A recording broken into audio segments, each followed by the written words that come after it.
Spooktober 2018 is just around the corner, and the more and more we get into the month, the more and more we see constant recommendations of horror-related materials. Don't go for horror recommendations to me though, I'm not a big fan of horror. I do really love cosplay, and this is about as good as time as any to celebrate it with the most creative Halloween outfits that you can make.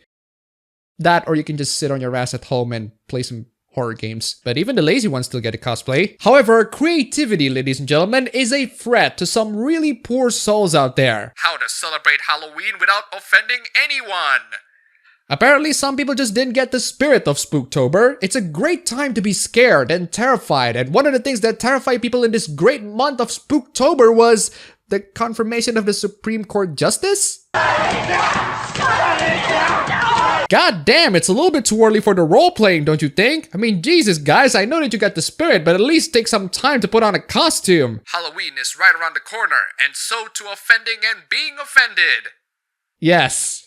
You don't want to piss off Sam. A Handmaid's Tale costume sparked a social media frenzy recently for making female oppression cute and sexy. The brave red maiden was yanked from an online costume store. Horrified trick-or-treaters have generated a lot of online outrage over these past few Halloween, and there's more to come. No citation on the Handmaid's Tale's outfit removal, so I have to Google it myself. So there was an outfit called the Brave Red Maiden shown by Yandy.com. The costume was removed from sale after received widespread criticism because it's really tone deaf. You have the usual suspects complaining on Twitter like Jessica freaking Valenti. Of course Jessica Valenti is here, she's the benchmark of feminist idiocy. All of these people complaining about the outfit are really odd because, well, my sentiment is shared by another critic. She doesn't know if this misses the point of Handmaid's Tale or encapsulates it completely. Let me explain to you the context of the story. The Handmaid's Tale is a story set in a dystopia where women's rights are essentially gone, and the women are split into 4 different roles, which is why they wear color-coded outfits like blue, red, white, etc. The red one is worn by the handmaids, and if you don't know what a handmaid is, their role is essentially to do nothing but procreate. So making the outfit sexy, like the one being displayed here, there's something very ironic about that, but there's also something that kind of makes sense about it. It's the next logical conclusion. The characters who wear these dresses are designed to procreate, and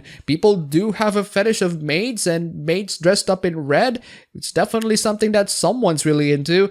I don't know, I haven't seen the show, but if you're aiming to make your Spooktober sexy-tober, you could go worse than his outfit. If you'd like me to recommend a sexy outfit from a dystopian story, I'd recommend Blue Snow's outfit from Shimoneta. Come to think of it, Blue Snow's outfit is a sign of empowerment. But regarding the removal of the outfit, Yandy went on to apologize for it, saying that the company is rooted in female empowerment and gender empowerment overall, and the Yandy Brave Red Maiden costume is being seen as a symbol of women's oppression rather than an expression of women's empowerment. Okay, 2 questions. 1, did you do any freaking research of what the outfit is based on? This outfit is clearly referencing The Handmaid's Tale, but somehow you have no idea about the context of the story. It's like someone randomly buying a Cubase doll expecting adorable cuteness. Okay, something I noticed very creepy about this Cubase doll. It's been jumping on places to places. It was on my room, and then it was my living room. Like sitting here, I just have no idea what the— Seriously, you guys should be checking the source material before you publish any of this. You guys just pulled off a Crunchyroll. Hey, Crunchyroll. That's actually a really good nickname. And 2, if we're talking about being oppressed, BDSM is a thing, and some people love to be the submissive. Some people see being oppressed as this really weird, sexy, and fetishistic thing. They're so into this fetish that they also love to roleplay as one outside of sex. And since we're talking about Halloween, where most of the outfits that people wear are either idealized versions of their real-life counterparts or entirely freaking fictional, I don't see any problem with this particular outfit. It would make a really good foreplay, wouldn't you think? So before you head out to bash in a few weeks, don't let your Halloween costume haunt you for years to come. Of course, you might offend someone without meaning to, and some people are just easily offended, says Dr. Orenamete. Ah, yes, thank you, Doctor, for talking about the reality of the situation. The doctor is right. Some people are just really easily offended, and those people don't understand the spirit of Spooktober. When it comes to costumes, usually people are just trying to stand out, to shock and get attention, and for some to reveal a bit of their darker side. In other words, unleash your inner demons in Spooktober!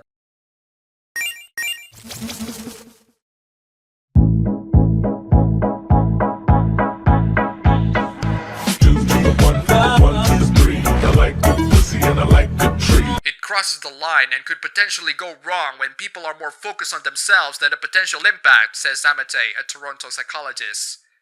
That would have been an interesting insight until you realize the people who are offended are also thinking about themselves instead of other people's fun and joy. If both sides are only thinking about themselves, I'd rather join a side that offers fun and creativity. Thank you very much. Think about the value and impact of your costume. Definitely, you don't want to hurt other people or be racially or culturally insensitive, and you do have to think practically and pragmatically about it.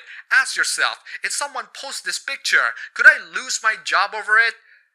Okay, that took a sudden dark turn. How about we don't fire people based on their freaking Halloween costume choices, especially people who don't mean to offend, especially when the Halloween costume is confusingly appropriate? How petty do you have to be to fire people based on Halloween costume choices? And who is the judge for racially or culturally insensitive costumes? I can safely say that I ain't letting the progressives be that. On the other hand, far too many people get offended by anything, says Amate, and are looking to get offended. See? Told ya. So maybe don't fire people based on Halloween costume choices. It's a blood sport for them. They can't wait to take a picture and post it on Instagram and instigate a public lynching. They're looking for it and get off on it. Finally, someone is talking sense. And what did I tell you? People have a really sadistic fetish for being the oppressed. Amate says people are less tolerant than they were a few years ago. And while you don't have to ascribe to this culture of hypersensitivity, you do have to be smart to take a stand on Halloween and wear that costume regardless of the consequences. I don't know if it's really worth it. Find another hill to die on. At this moment, can we just sit on our asses at home? We're living in a culture where people are gonna get lynched if we just wear outfits the wrong way, and they're gonna be so offended and will stop at nothing to make sure that your life is ruined. 2 years ago, we have this classic from the Washington Post. Is your dog's Halloween costume sexist? That is a natural article. Or how about this? Flood online retailers with 1-star reviews of offensive costumes. That's not very nice, is it? Or what about that time where a Kimono Wednesday attraction in the Museum of Fine Arts was recasted because a bunch of people got pissy about Westerners wearing kimono, even though the Japanese are absolutely fine about it. Oh, wait a second, I forgot. Asians shouldn't speak about cultural appropriation because they do not represent Asian Americans or Asian Canadians or Asian Australians. Yes, because the world revolves only around your country. Screw those filthy foreigners, am I right? 2 years have passed, and from what it looks like, things will probably not change. Easily offended NPCs are gonna be out there reacting to the offensive cultural appropriation outfits or whatever. Even anime cannot escape from the wrath of the progressives. Wearing something that looks like a Nazi uniform is enough to have someone at Sci-Fi to write an entire article about it. For those who see a hurtful costume and feel strongly about it, and believe they really need to do something about it, how about bringing to the person's attention, politely and quietly, instead of trying to shame the person publicly for wearing what they thought was a cute, sexy, funny, or provocative costume? That's actually not a bad idea. I totally agree. But then again, since the social media is a public place, I think anyone can comment on it, and they're gonna comment on it however they want. And since we're dealing with the easily offended moral guardians, they're definitely gonna tell everyone about it, especially if they're writers for big journalistic outlets. Amate adds that virtually anything today could be seen as offensive. Some people are gonna ascribe the same meaning or motive to somebody wearing a slightly tacky costume to someone dressed up as a Nazi. People seem to have lost the sense of nuance we had just had a few years ago. I blame you, modern education. I also blame you, garbage parents. While some costumes are legitimately offensive and off limits, like doing blackface, whatever happened to the irony, says Amate? It takes intelligence to appreciate irony or dark humor, to step back and say this person is not necessarily a monster. Again, we're dealing with the easily offended moral guardians. These people do not care about context, they do not care about nuance. If anyone even just slightly offends them, they're gonna be branded with the most popular buzzword of today. Speaking of buzzword, I love that the buzzwords that the progressive use these days are still the same. Racist, sexist, misogynist, bigots, trolls, bots, etc. But the anti-progressive crowds will always have new buzzwords for them, like NPCs. And unfortunately for the progressives, their buzzwords lost the impact, while our buzzwords, well, they're really not happy, let me tell you. As for the Handmaid Tale's costume outrage, on one hand, I can understand why some people would feel that this is mocking or minimizing an attempt to highlight what they believe is the subjugation, objectification, and or oppression of women. But in the end, that's just a person's interpretation. I think this outfit fits the overall theme of the handmaids being assigned to procreation. In fact, I'm rather shocked that they didn't implement this outfit instead. Okay, maybe I'm thinking of a porn parody. You can count on offending 1 or 2 people no matter the costume, he adds, but it doesn't necessarily mean the costume is offensive, so if you're concerned and think there's potential to offend someone you know, then just ask them. That, or wear whatever costume you want and tell these people to go screw themselves. It's as if telling people to go screw themselves isn't an option. These people do not have the right to not be offended. They are not entitled to not be offended. You cannot please everyone, and you will certainly never ever please them. The article then gives a laundry list of costumes that you should avoid in this Halloween because it might be offensive to some people. Anything blackface, you know what, fine, it's too low effort anyway. Hitler is of course in there, but it would be pretty freaking hilarious if someone did that. Sexy Native American, as in Pokahari. You're basically insinuating that Native Americans cannot be hot in their Native American outfits. And what if the girl wearing it is Native American? Terrorists, which is understandable, but like Hitler, it would be really funny if someone did that. Geishas. Writer, the Japanese said it's fine, so tell anyone who speak about this to shut up. Gypsy. Anything depicting sexual harassment, meaning screw you Silent Hill nurses and Pyramid Head cosplayers. Mental illness, i.e. anorexia. What are you even talking about? Serial killer. Seriously? I can't cosplay as Freddy Krueger? Where's the fun in that? And finally, domestic abuse. How would you depict domestic abuse in an outfit? Struggling with your kid about their costume choice? You're not alone. Yeah, most parents are struggling about which one is good for their kids and not which one is offensive. Children should not be allowed to charge ahead with a poor or risque costume. That goes without saying.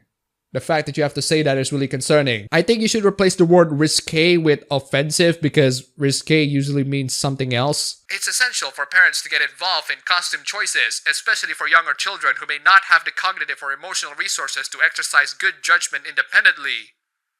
True, but then again, we're talking about the easily offended moral guardians here. If they won't stop at your dogs, they sure as hell won't stop at your children. Also, if you are parenting younger children who may not have the cognitive or emotional resources to exercise good judgment independently, it is essential for parents to get involved in everything. Remember that your child or teen's costume choice is a personal statement. Oberschneider says that how your child or teen is seen in the world by others should be important to you as parents, and parents need to make sure that their child's self-image and personal representation in public becomes important to them as well.